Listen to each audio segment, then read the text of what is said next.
So I guess just looking back on 2009, I guess the thing that stands out is economically it was a pretty tough year for a lot of people in this city. How do you think Medicine Hat kind of weathered the storm as opposed to other cities?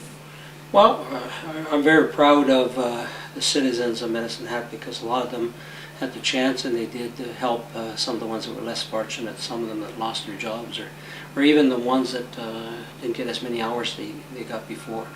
So if you look at all the different agencies that we have in the community to help our people, they were all active, well supported, and that's a big plus for the community. Without that, you have a big difference.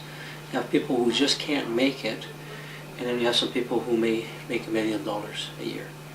And so you need to have stability in the community, and that's one of them. And so 2009, although it was very challenging, the citizens were actually very good in supporting the other ones that needed it. Mm-hmm. Another one that got a lot of attention was the downtown development deal, 603 First Street. Yeah. Do you have any regrets about the way that played out, especially in terms of kind of how heated that debate got?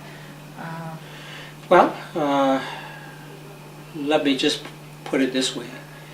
Since Mr. McNally walked away from us, and I think this was a very big project, he himself identified that as being, something that was very hard to do. But once he walked out, we've received 2 offers on that property of a lot of money actually.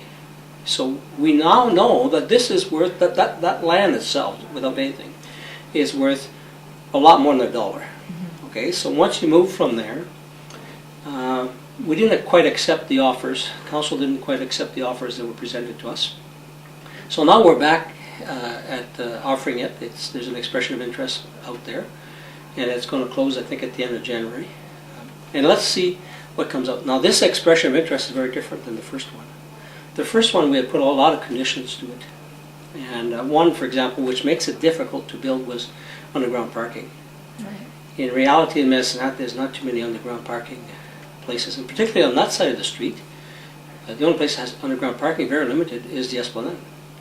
So to ask that of any builder, a potential bidder, if you want, for the expression of interest, was quite a bit. And then on top of that, there was concern about pollution and whatever else, because at one time there was a garage there, and I think some fuel tanks and whatever. But I think we've cleared that already. So yes, it was a long process. There was people on both sides of this, don't sell for $1, and then there was other people who say anything, just get it built. Mm-hmm. But in reality, it was Mr. McNally at the end that pulled himself away. But I think that 2010, we're going to see something happening here. So 2010, looking ahead to 2010, one of the first things that comes up on the agenda is the Regional Events Center. What is your position on that? Well, I've already stated my position. I don't look at it as an arena. I look at it as economic development. We have several groups here who actually should create in 2010. You're going to see some changes. The economic EDA, and you have Palliser Health economic development, and you have Canadian Badlands, which will, all 3 of them will probably throw some influx into boosting what Medicine Hat is all about and what quality of life we have here. To have this, you have to have a good sound approach to economic development. So the event center for me is probably an economic development engine more than anything. It's not about an arena. Mm-hmm. Although this arena we have has some big flaws in it. It was done at not a very high cost, if you may not remember that, but in the 70s, I think 1970, for about $1.5 million. Of course, in those days you can build quite a bit from that, but there's a lot of different things. People walking around are bumping their head on the pylons that are there. The bathrooms are very limited.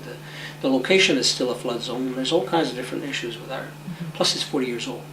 So, being 40 years old, we have to look ahead, and so we'll see. I think right now, council will probably split on this, mm-hmm. and I'm not sure if it's 5-4 one way or the other way. I'm not too sure about this because some people are saying a few things that makes you think that they will vote yes, and then there's a few of the things that are said from the same person that makes you think they will vote no. So I don't know where it's going to fall.